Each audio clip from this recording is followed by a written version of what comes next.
before you as witnesses, but before God's actual presence in this place.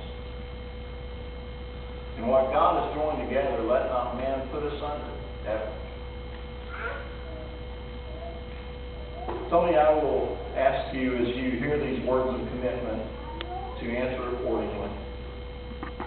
Do you take Miriam to be your lawfully wedded wife?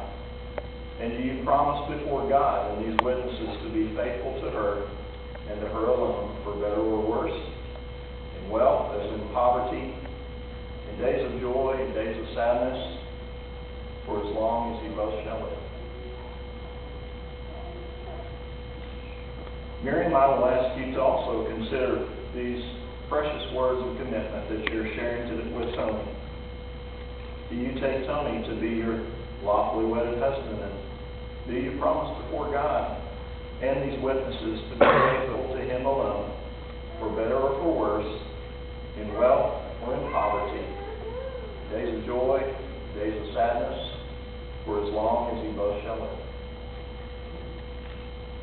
We give, as a congregation, thanks and praise for these words of commitment and the answer you've given. May we have the rings, please.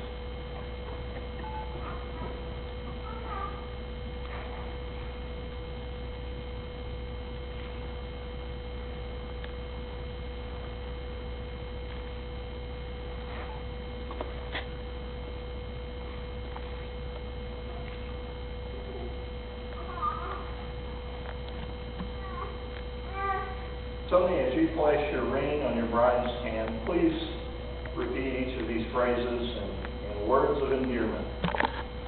With this ring, I thee wed. May it always remind you of my love and commitment. May it signify to all others that I am yours, you are mine.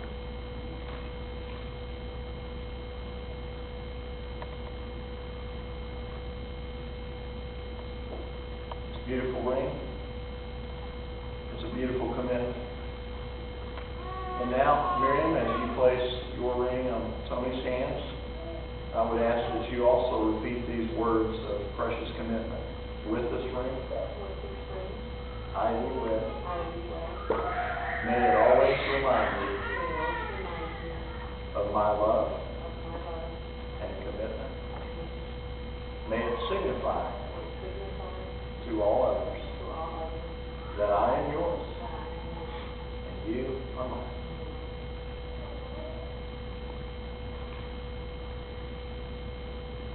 Tony and Miriam, it's my prayer that as you go through life, day by day, that you'll glance down at your ring and be reminded of your loved one even when you're not able to be together, and that will be a sign to remind you of their love and commitment to you.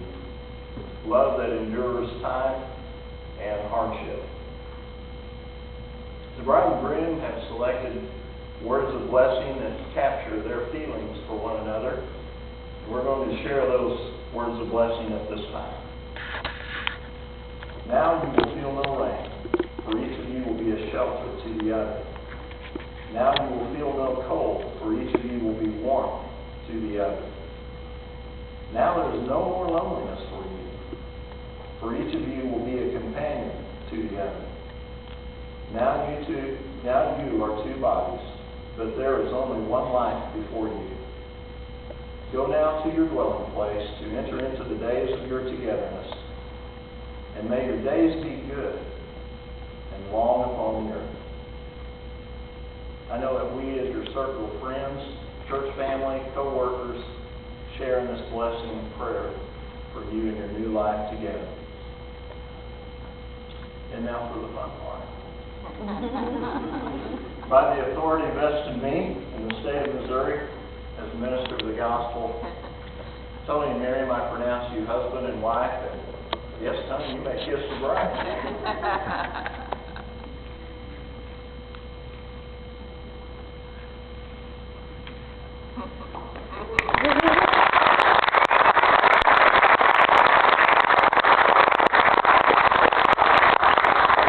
Ladies and gentlemen, Mrs. Anthony Howard.